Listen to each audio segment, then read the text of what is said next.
오늘은 사도신경에 대해서 논쟁이 많은데 사도신경에 대해서 말씀을 드리겠습니다. 요즘은 사도신경을 하지 않으면 이단, 하면 정통 이런 경우도 있고요. 또 사도신경의 본디오 빌라도에 대해서 풀이에 대해서 서로 간에 의견들이 많습니다. 사도신경에 대해서 조명을 드리겠습니다. 사도신경을 하지 않는다고 무조건 이단이라고 단정하는 것은 조심해야 합니다. 하지만 왜 사도신경을 거부하는지, 그리고 무엇을 대신 가르치는지에 따라서 분별이 필요하죠. 사도신경의 의미는 기준이 되는 이유는 사도신경은 초대로부터 내려온 기독교 핵심 신앙 요약입니다. 핵심의 내용은 하나님 아버지의 창조주 예수 그리스도의 성육신, 십자가, 부활, 성령, 교회와 제3 부활과 영생에 대해서 말씀합니다. 즉 성경 전체의 핵심 교리를 압축한 신앙 기준이라고 할 수 있죠. 두 번째는 사도신경을 하지 않는 경우 두 가지로 나누는데요. 첫 번째는 정통 교단 중 일부, 이단은 아니죠. 사도신경을 형식적으로 사용하지 않을 뿐이지 내용은 믿는 경우입니다. 예를 들어서 일부 침례교, 일부 오순절 교회 등입니다. 특징은 사도신경은 사람이 만든 것이라서 예배에서 생략을 하는데, 그러나 삼위일체 예수님의 신성 부활은 그대로 믿습니다. 이런 경우는 이단이 아니라 예배 형식의 차이라고 할 수 있죠. 두 번째, 사도신경의 내용을 부정하는 경우는 이단 가능성이 높은데, 다음과 같은 교리 부정이 있다면 매우 주의해야 하는 것이죠.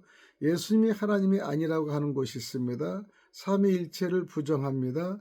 다른 구원자 또는 교주를 강조하고요. 성경 외 새로운 계시 주장, 대표적으로 자주 언급하는 집단이 있습니다. 한 3군데 정도가 있습니다. 그 다음에 이들은 사도신경을 안 하는 것이 문제가 아니라 그 안에 담긴 핵심 진리를 부정하기 때문에 이단으로 분류하는 것이죠. 성경은 왜 분별 기준이 필요합니까? 성경이 이렇게 말합니다. 요한일서 4장 1절에 보면은 영들을 다 믿지 말고 시험하라. 갈라디아서 1장 18절에 보면은 다른 복음을 전하면 저주를 받을지어다. 사도신경을 안 한다? 무조건 이단은 아닙니다. 사도신경의 내용 핵심 교리를 부정한다? 이단 가능성이 높습니다. 기준은 이것이죠. 예수 그리스도가 누구인가? 성경 외 다른 구원을 말하는가? 이 기준이죠. 그럼 사도신경은 형식이 아니라 참된 복음을 지키는 기준이라는 것이죠. 그래서 중요한 것은 외형, 사도신경 암송 여부 문제가 볼 수가 있는데요. 이거는 문제가 됩니다. 본질은 복음의 진리 여부를 확인해야 되겠죠.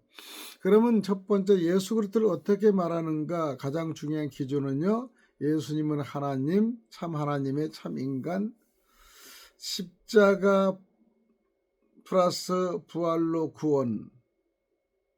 이것, 이단 특징은 예수는 피조물이다, 다른 구원자가 있다, 교주가 재림주다, 이렇게 그들의 기준은 요한복음 1장 1절을 가지고 논의를 하죠. 그 다음에 골로새서 1장 16절을 가지고 얘기합니다.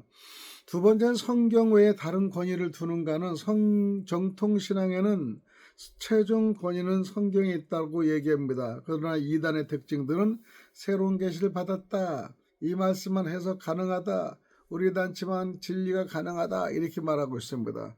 기존의 말씀은 디모데후서 3장 16절이고요. 요한계시록 22장 18절, 19절을 인용합니다.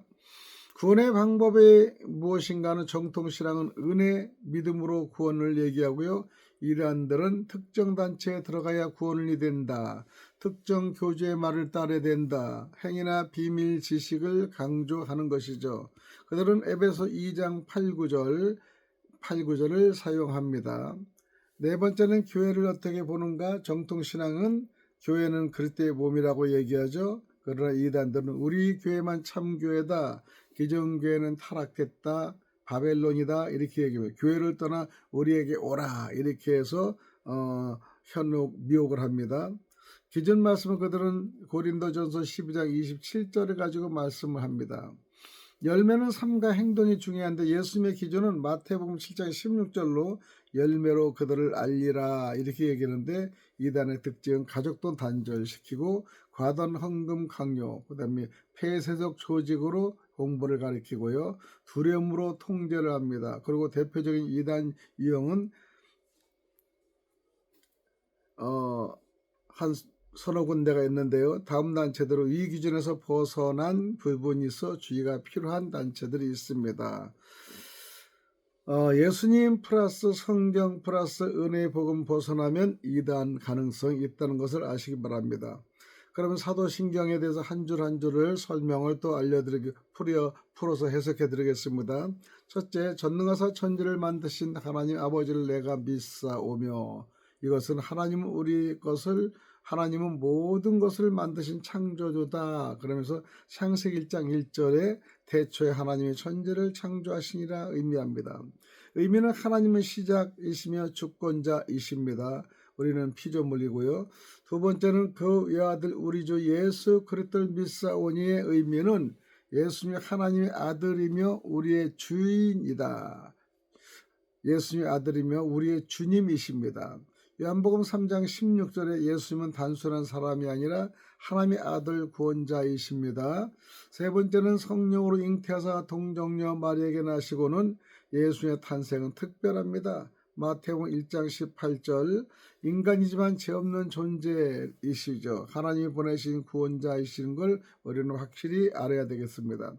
네 번째는 본디오 빌라도에게 고난을 받으사 십자가에 못 박혀 죽으시고, 이건 실제 역사 속에서 죽으셨는데요. 요한복음 19장에 보면 우리의 죄를 대신하여 죽으신 걸 알 수 있죠. 구원의 핵심 사건입니다. 다섯 번째는 장사된 지 사흘 만에 죽은 자 가운데서 다시 살아나시면은 부활은 기독교의 핵심이죠.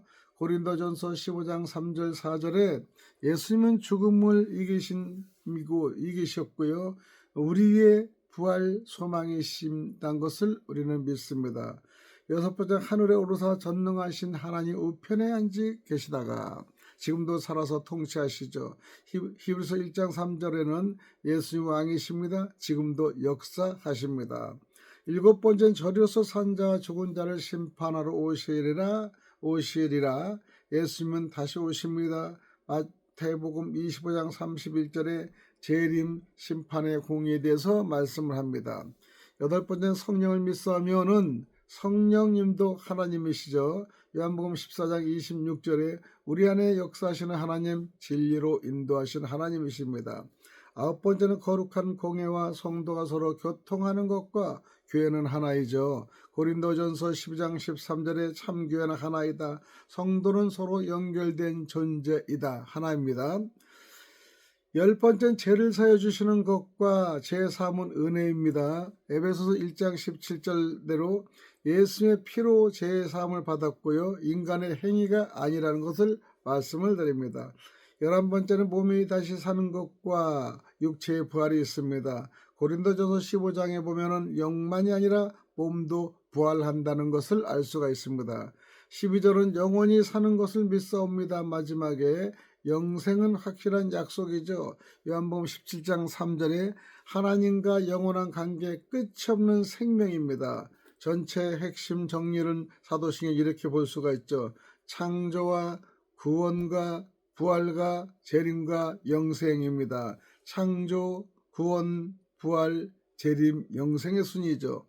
그래서 중요한 포인트를 살펴보면 이단은 보통 여기서 하나를 더 왜곡하는데 예수님의 신성을 부정합니다. 부활에 부정합니다. 그 다음에 성령 왜곡을 합니다.